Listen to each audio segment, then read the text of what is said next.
Alléluia, alléluia, alléluia. Que c'est merveilleux d'appartenir à Jésus.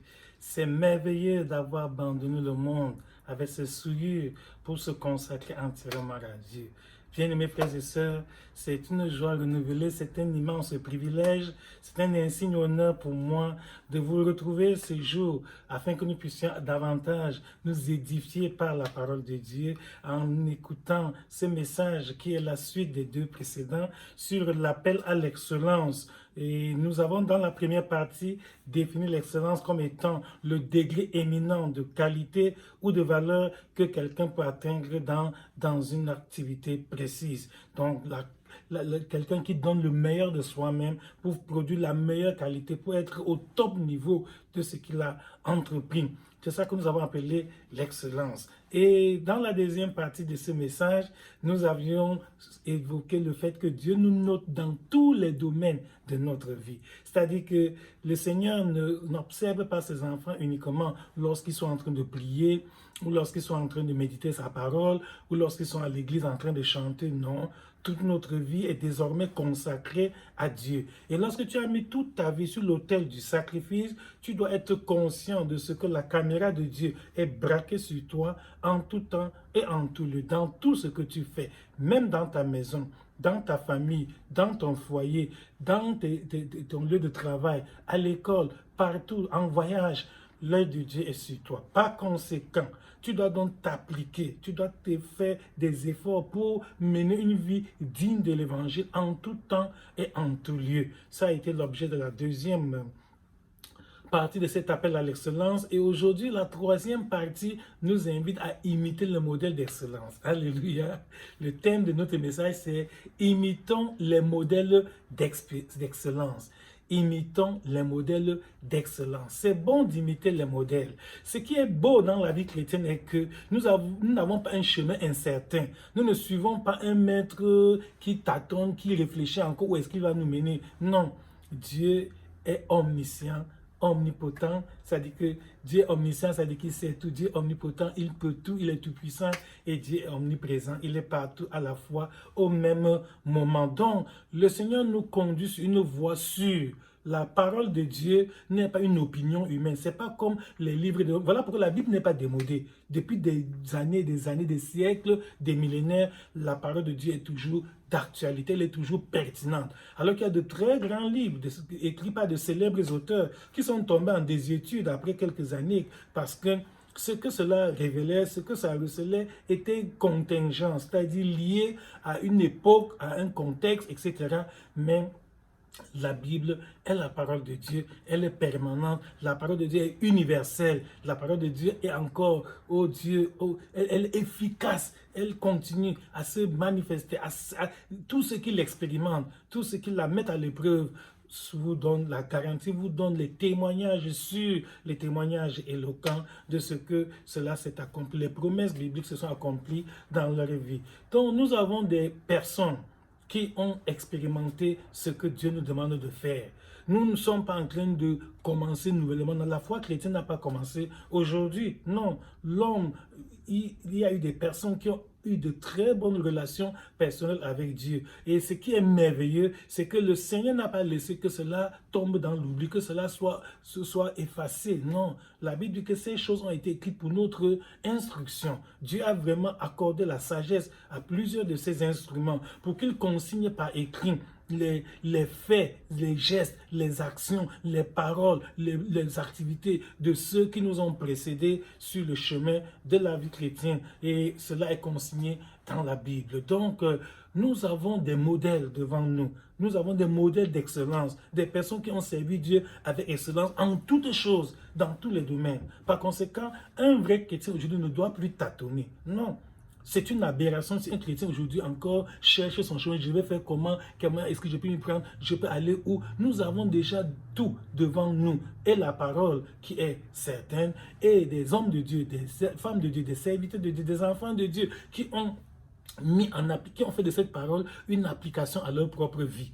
Et ceci dans des moments différents, dans des lieux différents, dans des contextes différents, et qui ont affronté tous les obstacles que nous avons rencontrés aujourd'hui. Ils ont surmonté tous les écueils qui nous barrent la route aujourd'hui.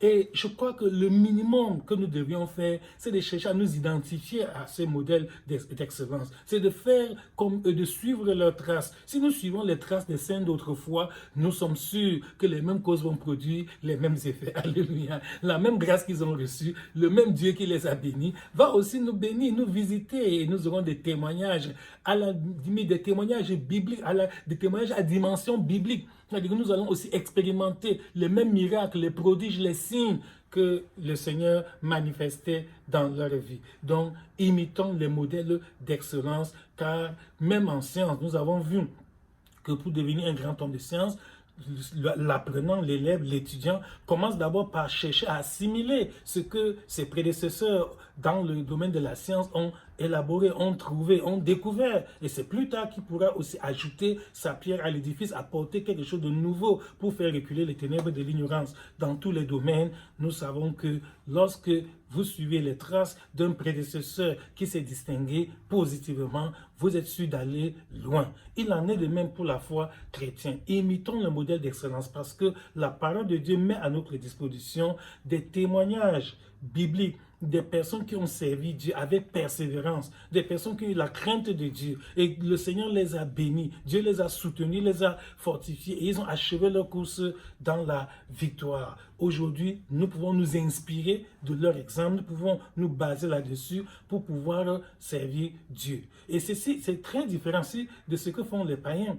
Parce qu'aujourd'hui, autour de nous, nous avons des hommes qui prétendent guider les gens à la réussite, alors qu'ils n'ont pas encore fait leur preuve. Donc, au contraire, nous, au contraire de cette génération qui est sans père, une génération sans repère, où chacun veut faire sa part, chacun veut jouer son petit one-man show, chacun veut montrer qu'il va faire l'extraordinaire.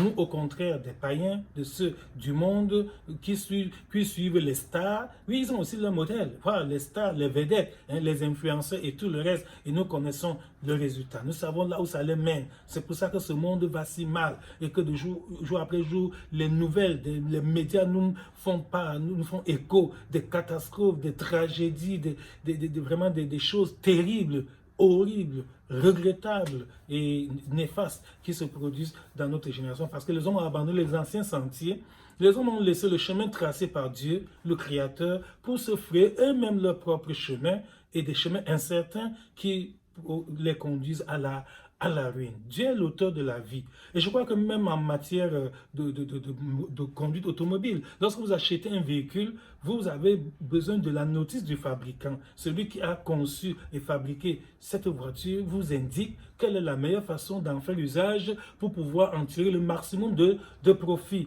Bon, lorsque vous dites que je me fiche de la notice du fabricant et je vais utiliser la voiture comme bon me semble, c'est sûr que vous n'en aurez pas pour longtemps avec ce véhicule parce qu'il y a des règles, il y a des normes, il y a des modalités que l'on doit suivre afin que cela puisse avoir un bon fonctionnement. Il en est de même pour la vie.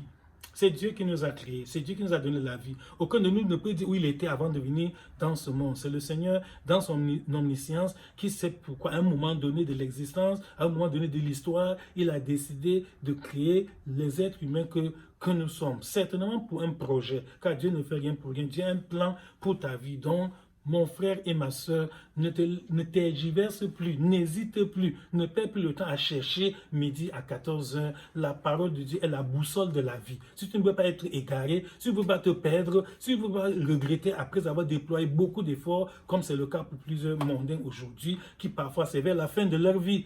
Il y en a qui disent que c'est maintenant qu'ils découvrent qu'ils ont fait fausse route. Que des dégâts. Regarde, vraiment, parfois c'est des dégâts irréparables. Mais pour toi qui as eu cette grâce d'écouter la parole de Dieu, il est de ta sagesse, il est vraiment de ton intérêt que tu puisses suivre ce que Dieu te dit et le faire et t'y conformer et t'y soumettre. Tu ne le regretteras jamais parce que ceux qui t'ont précédé dans cette voie, ceux qui ont servi Dieu avant toi, ont tous eu un témoignage éloquent, sont partis avec la joie, sont entrés dans la gloire et leurs noms sont cités aujourd'hui en exemple parmi les héros de la foi dans le tableau d'honneur que le Seigneur a établi pour nous. Pour ceux du monde, Luc, le Seigneur Jésus a dit clairement, sans équivoque, sans embâche, donc il n'y a même pas de débat là-dessus. Le Seigneur Jésus a tranché en disant dans Luc chapitre 16, verset 15 que tout ce qui est élevé parmi les hommes est une abomination devant Dieu. Il disait ça aux pharisiens. Il leur disait que vous cherchez à paraître juste devant les hommes. Mais Dieu connaît vos cœurs, car ce qui est élevé parmi les hommes est une abomination devant Dieu. Donc, évite, toi, chrétien, de te laisser encore hasarder, ne te laisse plus troubler, ni tromper, ne te laisse plus affaiblir, ne te laisse plus détourner, ne te laisse plus distraire. Sois concentré et imite les modèles que Dieu a mis devant nous, c'est-à-dire les modèles d'excellence, les héros de la foi, et tu verras comment, par la grâce de Dieu, un jour, toi aussi, tu rendras des témoignages extraordinaires. Il y a des modèles bibliques et des modèles contemporains. Il y a des personnes qui ont servi Dieu aux temps anciens, il y en a d'autres qui sont encore vivants dans notre époque, et que le Seigneur est en train d'utiliser puissamment et dont nous pouvons nous inspirer pour aussi diriger notre vie pour obtenir la même grâce et les mêmes bénédictions. L'apôtre Paul dit dans 1 Corinthiens 4, 16, 1 Corinthiens chapitre 4, verset 16, « Je vous en conjure donc, soyez mes imitateurs. » Oui, Paul nous demande de l'imiter. Pourquoi? Parce que lui, il a imité Christ. Dans le même livre de 1 Corinthiens 11, au chapitre 1, Corinthiens 11, verset 1, il dit « Soyez mes imitateurs, comme je le suis moi-même de Christ. » C'est ça. Paul imite Christ. Nous, chrétiens, un chrétien doit être un imitateur de Christ. Et Paul nous a précédés sur ce chemin. Il est pour nous comme un modèle intermédiaire. Jésus étant le modèle parfait auquel nous voulons nous identifier. Entre-temps, au milieu, nous voyons un modèle intermédiaire qui est l'apôtre Paul, qui a déjà fait ce que nous voulons faire, et le Seigneur a démontré dans sa vie la justesse de son choix. Le Seigneur a montré vraiment que c'était vraiment la décision appropriée qu'il fallait prendre. Et dans Philippiens chapitre 3, verset 17, Paul renchérit encore en disant « Soyez tous mes imitateurs, frères, et portez le regard sur ceux qui marchent selon le modèle que vous voyez en nous. » Donc, lorsque tu veux atteindre l'excellence, sache qu'il y a des personnes qui ont déjà expérimenté cette excellence avec toi. Tu n'as plus besoin d'inventer la roue, tu n'as plus besoin de reprendre à zéro et de tâtonner et peut-être perdre, gaspiller d'énormes énergies, perdre le temps pour rien, alors qu'il te suffisait juste de suivre les empreintes de ceux qui nous ont précédés, de poser tes pas dans leurs empreintes et tu verras, si tu suis leur trace, que la même grâce qui leur a été accordée sera pleinement ton partage. Dans Hébreux chapitre 13, verset 7, la parole de Dieu nous dit, souvenez-vous de vos conducteurs qui vous ont annoncé la parole de Dieu. Considérez quelle a été la fin de leur vie et imitez leur foi. Donc, en voulant chercher ton expérience personnelle, tu vas te causer beaucoup de problèmes. C'est ce qui arrive à beaucoup de chrétiens aujourd'hui. Parce qu'ils veulent faire leur expérience personnelle. Ils veulent imiter, ils veulent faire quelque chose de jamais vu. Et dans ce chemin, l'adversaire est très rusé. Satan, qui parfois se déguise en ange de lumière, va venir te nourrir d'illusions. Il va te berner de fausses conceptions. Et après beaucoup d'efforts, beaucoup d'années et beaucoup de temps, tu te rendras compte que tu avais fait une fausse route. Donc, dans Hébreux, chapitre 11, du verset 1 au verset 40, dans Hébreux, chapitre 11, du verset 1 au verset 40, le Seigneur a répertorié les modèles, les héros de la foi. Dieu lui-même nous a donné une liste, j'appelle souvent ça le tableau d'honneur de Dieu. Dieu a donné une liste des modèles dans tous les domaines de la vie qui ont affronté les obstacles plus difficiles que ceux que nous avons aujourd'hui. Et notre génération n'a aucune excuse parce que nous avons tellement d'exemples à suivre pour lesquels nous pouvons nous baser. Donc, Hébreux 11 nous montre un échantillon représentatif de ce que le Seigneur attend de ses créatures, de ce que Dieu requiert de nous. Il n'y a donc pas dit que c'est trop dur, on ne peut pas. Non, d'autres l'ont fait avant nous. Quel que soit ton âge, quelle que soit ta profession, quel que soit le contexte dans lequel tu vis, quelqu'un dans la Bible a été confronté à la même situation et Dieu l'a aidé. Si donc tu veux réussir, efforce-toi simplement d'imiter ceux-là qui ont servi Dieu, comme Joseph en Égypte, vendu à l'âge de 17 ans par ses propres frères. Donc, si toi aujourd'hui, tu as des gens qui te haïssent, tu es victime de rancune, de jalousie, de calomnie, c'est pas nouveau ça. C'est déjà arrivé à d'autres enfants de Dieu. Oh, toi, tu perds le temps là, tu es dans la tristesse, tu te plains, vraiment, on ne m'aime pas, on m'a fait ceci, on me fait des coups bas, des intrigues, des luttes d'influence. C'est du déjà vu. Joseph en a été victime de la part de ses propres frères dans la famille. Et cela ne l'a pas découragé. Il a tenu ferme, il a gardé la sanctification, il a gardé la bonne relation personnelle avec Dieu. Et quels que soient les problèmes qu'il a eu dans son lieu de service, comme même lorsqu'il était chez Potiphar, malgré les bons et loyaux services qu'il rendait à son maître, le diable est entré dans la femme de son patron pour venir le tenter pour qu'il commette adultère avec elle. Il a tenu ferme. Donc même toi, dans ton lieu de service, tu as des problèmes. Dans ta vie professionnelle, ah oui, ça c'est la femme du patron. On ne sait pas, peut-être pour toi c'est un collègue, peut-être que c'est juste un supérieur hiérarchique qui en veut parce que tu ne veux pas te compromettre avec lui. Comme ça se fait aujourd'hui, que plusieurs dans leur lieu de service se compromettent, soit en mentant, soit en faisant de la corruption, en fabriquant des faux papiers, en faisant toutes sortes de trafics, ou même en se prostituant pour avoir une promotion, pour avoir certains privilèges. Joseph a dit catégoriquement non. Et il a insisté, il a été catégorique, il a été ferme.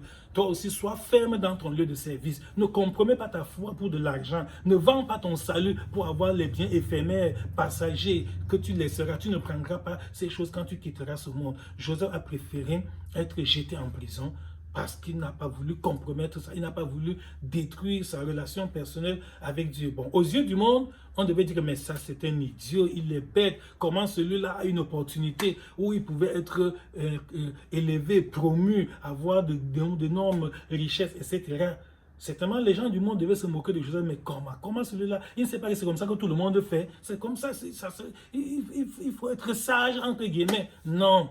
La sagesse du monde est une folie devant Dieu. Et la suite de l'histoire a montré que c'est Joseph qui avait raison. Il a gardé cette fermeté pour faire la volonté de Dieu et le Seigneur l'a béni. Même toi, quels que soient les obstacles, quels que soient les sacrifices que tu fais dans ta vie professionnelle, quelles que soient les humiliations que tu subis, quelles que soient les tortures, l'oppression, quels que soient les mauvais traitements qu'on t'inflige dans ton lieu de service, parce que tu es chrétien, parce que tu refuses de fléchir les genoux devant Baal, parce que tu n'acceptes pas de compromettre ta foi comme tes collègues, comme tous les autres, oui, sache que l'œil du Seigneur est sur toi et ta rémunération est grande. L'Éternel est le rémunérateur de ceux qui le servent. Tu vois comment il a rémunéré Joseph en lui accordant un emploi plus grand. Joseph est devenu le premier ministre, le patron même de celui à qui on disait que s'il se soumettait, vous voyez, la femme de Potiphar n'était rien par rapport au poste de gouverneur de l'Égypte où le Seigneur a élevé Joseph. Même toi, ta promotion arrive. Certainement, ton temps va arriver. Un jour, ton jour va se lever et le Seigneur te bénira. Dieu te récompensera pour ta fermeté, pour ta fidélité. Ne crois pas que Dieu ne te voit pas. Non, le Seigneur est au courant de tout ce qui se passe. Il y a des choses qu'on te fait que personne ne voit, mais Dieu voit. Il y a des choses que tu supportes, que tu endures parce que tu es chrétien. Et l'Éternel t'observe. La Bible nous dit dans 2 Chroniques 16:9 que l'Éternel étend ses regards sur toute la terre pour soutenir ceux qui ont le cœur tout entier à lui. Donc si tu as le cœur tout entier à Dieu, ne t'inquiète pas, ton avenir est assuré. Ça dit que sache que Dieu a ton sort dans ses mains et au moment venu, au temps convenable. Pour Joseph, c'était après 13 années. On l'a vendu à l'âge de 17 ans, mais c'est à l'âge de 30 ans qu'il est devenu premier ministre. Je ne sais pas, peut-être que pour toi, ce sera après 2 mois, peut-être 6 mois, 1 an, 2 ans, je ne sais pas. C'est Dieu qui sait, le Seigneur est souverain dans ses décisions. L'essentiel est que reste ferme dans ta foi. Garde la fidélité, conserve une bonne relation personnelle avec Dieu et le reste, le Seigneur lui-même va gérer. Ne dis pas que si je fais comme ça, ne t'inquiète pas du lendemain, le Seigneur prendra soin de toi. Voilà comment nous devons imiter le modèle d'excellence. Joseph a été excellent et par la grâce de Dieu, aujourd'hui, il est l'un des héros auxquels nous devons nous identifier. Que dirais-je au sujet de Daniel à Babylone? Nous tous nous savons comment dès l'entrée en matière, il a refusé de se souiller, de se compromettre en mangeant les mets du roi. Il savait qu'un enfant ne doit pas manger n'importe quoi. C'est vrai. Un vrai chrétien n'accepte pas n'importe quel cadeau. Il y a des cadeaux empoisonnés. Il y a des choses qu'on te donne pour t'acheter, pour te museler, pour te brider la langue, pour t'empêcher de parler, pour que tu ne t'épanouisses pas. Un vrai chrétien doit discerner ce qu'il doit prendre. Il y a des choses que tu crois que c'est gratuit, alors que rien n'est gratuit sur cette terre. Non. Beaucoup de choses que tu crois gratuites là, il y a une contrepartie qu'on attend de toi plus tard. Et c'est devant les faits accomplis que tu le regretteras. Que, ah, si je savais, je n'aurais pas pris ceci, je n'aurais pas pris cela. Donc, rien n'est gratuit sur la terre. Hein. Chaque chose a un prix. Il faut donc faire attention et discerner, être sage pour savoir ce que tu peux prendre, ce que tu ne peux pas prendre. Savoir avec qui t'associer et de qui te séparer. C'est ce que Daniel a fait à Babylone. Il n'était pas le seul juif, ils étaient nombreux. Ses propres frères juifs se sont compromis, ils ont mangé les mets du roi, ils se sont conformés au siècle présent, comme dit Paul, et nous voyons qu'on n'a plus parlé de l'histoire, on n'a plus fait. Leur nom a disparu de l'histoire. Mais quand Daniel et ses 3 amis qui ont dit non, ils ne mangent pas les mets du roi, on attendait physiquement qu'ils seraient maigres, qu'ils seraient malades, chétifs. Au contraire, le Seigneur, par sa grâce, les a protégés, les a nourris, les a encadrés. Ils avaient plus d'un bon point. Et au-delà même, Dieu a donné à Daniel une sagesse au-dessus de tous ses amis, ses collègues. Et ça a provoqué leur jalousie.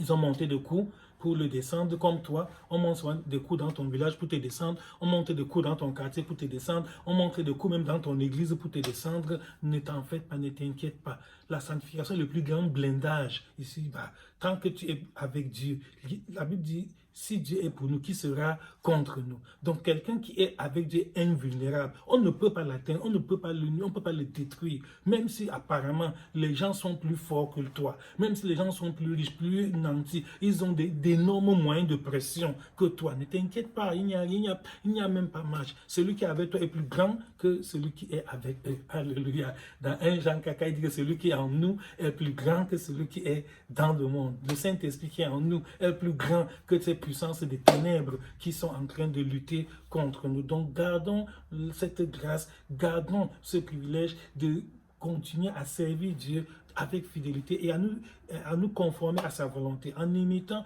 les modèles d'excellence qui sont devant nous comme Daniel à Babylone. Et nous allons voir certains principes qui ont aidé ces modèles d'excellence, ces héros de la foi à se distinguer. Premièrement, je voudrais parler de la concentration. Oui, aujourd'hui, les chrétiens sont trop dispersés. Les chrétiens sont trop distraits. Vous vous donnez à beaucoup de choses qui ne vous aident, qui sont même en contradiction avec vos objectifs. Donc, il faut savoir faire la part des choses. Vraiment, il faut choisir, il faut sélectionner. Tu dois être très, très sélectif dans tes choix. Il y a certains activités auxquelles tu ne dois pas te livrer. Il y a certaines choses qui ne doivent même pas faire partie de ton programme parce que tu veux faire la volonté de Dieu. C'est le cas de l'apôtre Paul. Il était concentré. Paul n'était pas un homme qui tantôt à gauche, tantôt à droite. Non, il était concentré, focus, comme dit l'anglophone. Il avait vraiment un objectif bien précis.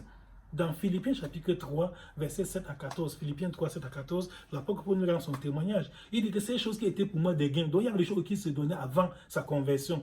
Et après, quand il a appris, il a compris que ce n'est plus nécessaire pour nous. Donc, un vrai enfant de Dieu, quand tu as donné ta vie à Jésus, tu dois savoir qu'il y a les choses du monde, les passions de la chair, les plaisirs mondains, toutes ces choses auxquelles les gens, ces distractions qui, aujourd'hui, comme les réseaux sociaux, il y a beaucoup de choses, les réseaux sociaux qui passionnent les gens, mais un vrai chrétien n'a pas le temps pour ça. Non.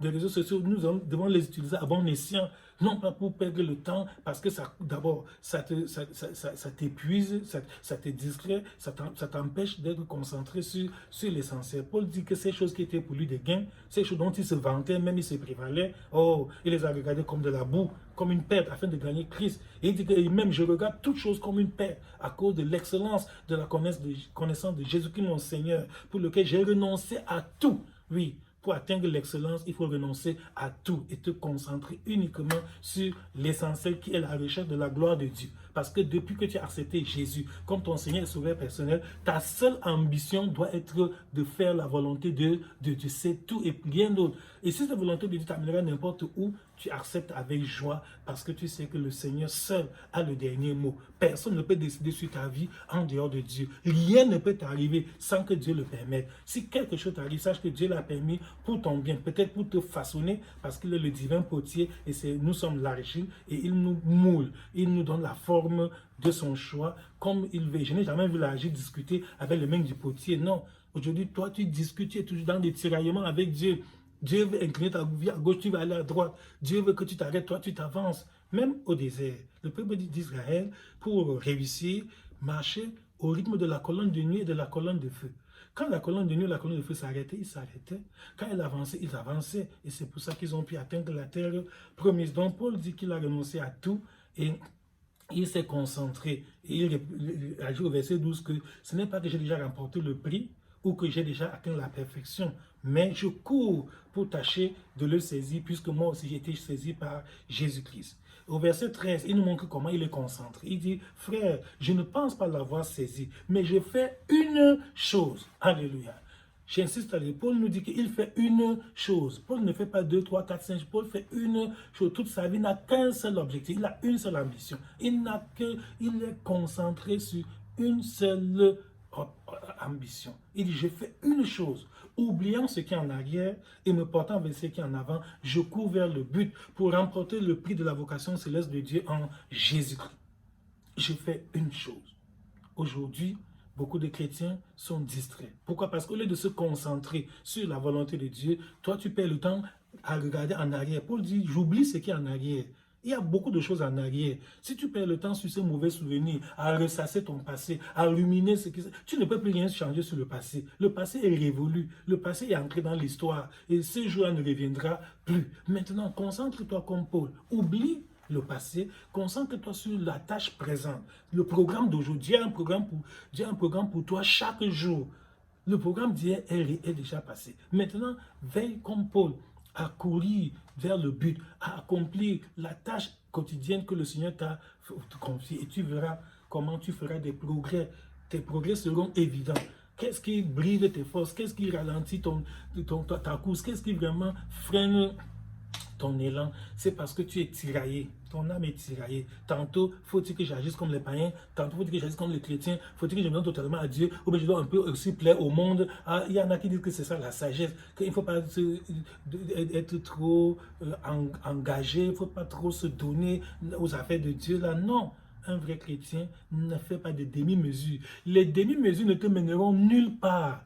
Tant que tu as un cœur partagé, tu ne peux pas atteindre l'excellence. Tant que tu as un cœur partagé, tu n'auras pas de témoignage dans ta foi. Tu seras toujours mi-figue, mi-raisin, parce que tu fais les demi-mesures. Non, les choses qu'on fait de manière timorée ne produisent pas un bon résultat. Même dans le monde des païens, même sur le plan profane, oui, quand quelqu'un est divisé, quand quelqu'un a un cœur partagé, quand quelqu'un est paresseux, tu ne peux être utile ni à Dieu ni au diable. C'est vrai. Même Satan n'a pas besoin de paresseux. Même Satan, même ceux qui réussissent dans les choses du monde, ce sont ceux qui sont investis totalement, sans réserve. Ils se sont donnés vraiment de manière totale et catégorique. Mais toi qui veux être un peu dans la foi, un peu du monde, le Seigneur dit que nous sommes dans le monde, mais nous ne sommes pas du monde. C'est Jésus qui l'a dit dans la prière sacerdotale dans Jean 17, que nous sommes dans le monde, mais nous ne sommes pas du monde. Il n'y a même plus de discussion là-dessus. Nous avons déjà renoncé au monde avec ses passions et ses plaisirs. Point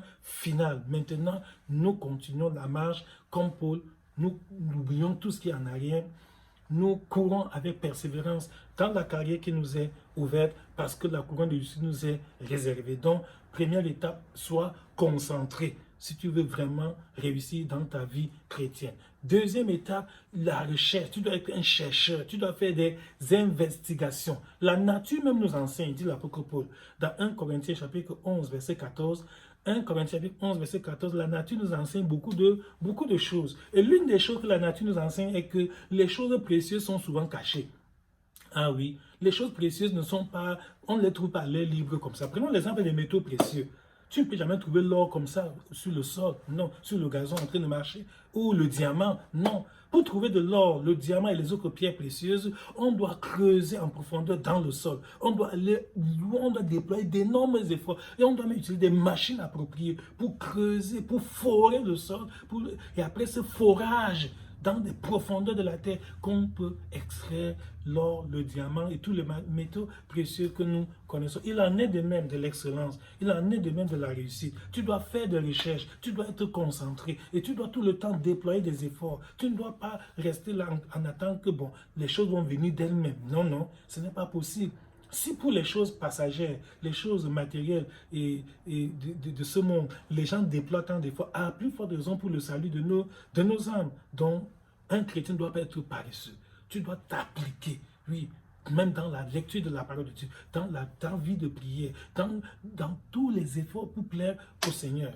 Donc, évite tous ces excuses, ces prétextes que les gens donnent aujourd'hui, les justifications pour prendre leur vie spirituelle à la légère. Oh, on est très occupé. Et pourtant, bien qu'ils ont du temps pour voir des films, pour voir des choses qui n'édifient pas, pour des causeries inutiles, des plaisanteries, des bavardages, des commentaires qui ne changent rien à leur vie. alors que tu pouvais te concentrer. Donc, il y a ça. La Bible nous dit dans 1 Pierre, chapitre 1, verset 10 à 11, 1 Pierre, chapitre 10, verset 1 Pierre chapitre 1 verset 10 à 11 que les prophètes qui ont prophétisé touchant la grâce qui nous était réservée ont fait de ce salut l'objet de leurs recherches et de leurs investigations.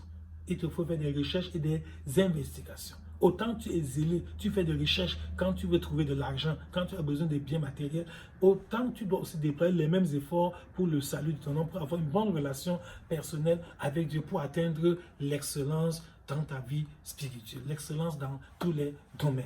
Le troisième point, c'est l'application. Tu dois t'appliquer. Et dans ce domaine, le piège parfois même nous est tendu dans la vie chrétienne. Je prends un exemple sur les apôtres, comme ils ont été pour nous des modèles d'excellence. Dans Actes des Apôtres chapitre 6, les apôtres se sont rendus compte qu'il y avait un problème dans l'église de Jérusalem. La nouvelle communauté était troublée par un problème de partage de nourriture. Certains murmuraient que leur veuve était négligée dans les descriptions de nourriture qui se faisaient tous les jours. Les apôtres ont compris que, mais tiens, voilà un danger sérieux. C'est un problème. Pourquoi? Parce qu'à la longue, nous allons perdre le prix de la cause. Ils ont donc réuni la multitude. Ils leur ont dit, choisissez 7 hommes de qui l'on rende un bon témoignage rempli du Saint-Esprit et de sagesse. Nous allons leur confier la tâche de distribution de la nourriture. Et nous, c'est ça le point important, et nous allons nous appliquer. Nous continuerons à nous appliquer à la prière, au ministère de la parole. Donc, pour être excellent, il faut s'appliquer. On doit faire un choix. Il y a certaines choses que tu dois laisser. Tu ne peux pas tout faire à la fois. Même dans l'église, il y a certaines activités pour lesquelles tu dois te mettre de côté et choisir ton couloir là où, selon la mesure de grâce que tu es, selon ton appel et ta vocation, tu te concentres là-dessus et tu travailles avec persévérance. Un jour, on verra le fruit. Mais si tu veux tout faire à la fois, comme c'est le cas de certains qui veulent monopoliser toutes les tâches, ils veulent être présents dans tous les fronts, c'est impossible, tu te disperses. Les apôtres ont constaté qu'ils avaient commencé à disperser leurs énergies.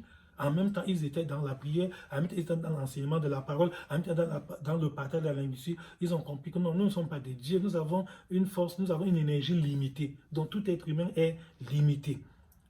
Les apôtres ont pris conscience de ce qu'ils étaient limités et ils ont donc choisi, se sont spécialisés.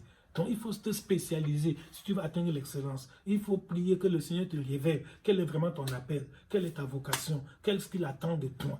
Parce que chacun de nous est unique. Dieu ne photocopie pas les hommes. Non, chacun de nous a un appel unique. Dieu a une tâche spéciale, particulière pour laquelle il t'a envoyé dans ce monde. Il dit à Jérémie, dans Jérémie 1,5, avant que tu sois formé dans le sein de ta mère, je te connaissais. Et avant que tu puisses même sortir, je t'avais déjà établi, je t'avais consacré prophète des nations. Quel est ton appel? Quelle est ta vocation? Cesse de te disperser, cesse vraiment de faire, finalement tu causes le trouble, tu es en train de perturber tout le monde parce que tu veux être partout à la fois, tu ne peux pas tout faire. Donc il est temps que chacun de nous puisse s'appliquer. Et Paul, qui n'était même pas là à Jérusalem le jour où on choisissait les 7 diacres, plus tard, quand il est venu dans la scène par la grâce de Dieu, il a dit dans 1 Timothée 4,13, il dit à Timothée que jusqu'à ce que je vienne, applique-toi. Applique-toi à la lecture, à l'exhortation, à l'enseignement. Donc, si tu n'évites pas la discrétion, tu ne peux rien réaliser. Si tu disperses tes énergies, tu veux tout faire à la fois, tu es en train de causer des dégâts énormes à toi-même. Il faut donc s'appliquer. Cherche à t'appliquer quand tu as choisi le couloir dans lequel Dieu t'a placé, quand tu as reconnu là où la main de l'Éternel te guide, quand tu sens que voici là où l'Esprit de Dieu m'oriente, applique-toi là-dessus et n'envie personne d'autre. La suite, la référence suivante, c'est que nous devons savoir comment nous concentrer et imiter ceux qui nous ont précédés, ceux qui ont fait la volonté de Dieu avant nous. Donc, lorsque tu as les yeux fixés sur un modèle, ça te transforme. Pourquoi? Parce que tu cherches à t'identifier à lui. Et cela t'aide à grandir. Même dans Ésaïe 51, 2, Paul dit, portez le regard sur Abraham, votre père. Abraham a marché avec Dieu, il est un modèle de la foi, un modèle d'excellence. Il dit, portez le regard sur Abraham, votre père, et sur Sarah qui vous a enfanté, car lui, je l'ai appelé, je l'ai béni et multiplié. Donc, si nous portons les regards sur Abraham, nous portons le regard sur Sarah, sur tous ces modèles qui nous ont devancés, qui ont servi Dieu avant nous, automatiquement, nous réussirons. Donc, aujourd'hui, tu dis que tu veux être serviteur de Dieu. Comme qui? Tu veux être serviteur de Dieu comme qui? Le service de Dieu ne commence pas avec toi aujourd'hui. Tu veux être chrétien comme qui? La foi chrétienne ne commence pas aujourd'hui. Donc d'autres ont servi Dieu avant toi. Et tu dois savoir que le temps passe. Ah oui, le temps passe. Et quand le temps passe, il ne revient plus. Donc sois sage. Parce qu'il faut déjà te demander que comment parlera-t-on de moi demain? Comment parlera-t-on de toi? Comment est-ce qu'on se souviendra de toi dans 5 ans, dans 10 ans, dans 20 ans?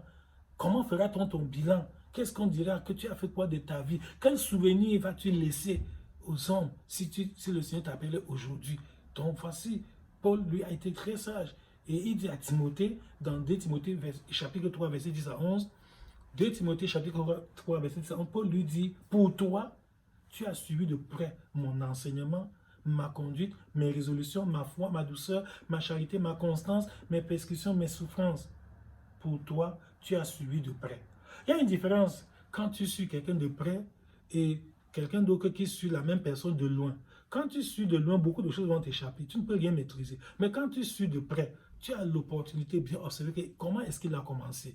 Par quelle épreuve est-il passé? Comment réagissait-il devant les difficultés? Lorsqu'il y a eu tel problème, comment est-ce qu'il a trouvé la solution? Et maintenant, tu peux aussi savoir comment agir. Donc, beaucoup de choses nous échappent aujourd'hui parce que nous suivons Jésus de loin.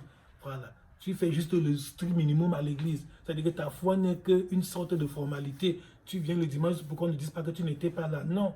Quelqu'un qui s'est investi pleinement, qui s'est donné sans réserve, qui se consacre totalement à Dieu, tu verras comment Dieu te bénira. Donc, quand tu vois un modèle d'excellence dans la parole de Dieu ou aujourd'hui, puisqu'il y en a même dans notre monde contemporain, il faut te demander qu'est-ce qui a été à la réussite de cet homme. Qu'est-ce qui a permis à celui-là de faire des choses exceptionnelles quand il n'y a rien pour rien? Par où est-il passé? Essaie d'étudier la biographie des grands hommes. Essaie de lire le récit de leur vie, le compte rendu, le bilan qu'on donne. Et cherche à être attentif juste sur chaque moindre détail. Parce que tu verras quels étaient ses objectifs. Qu'est-ce qu'il a rencontré en chemin? Comment a-t-il commencé? Et comment est-ce qu'il a continué? Et devant les difficultés, est-ce qu'il a vraiment fait comme toi tu fais aujourd'hui?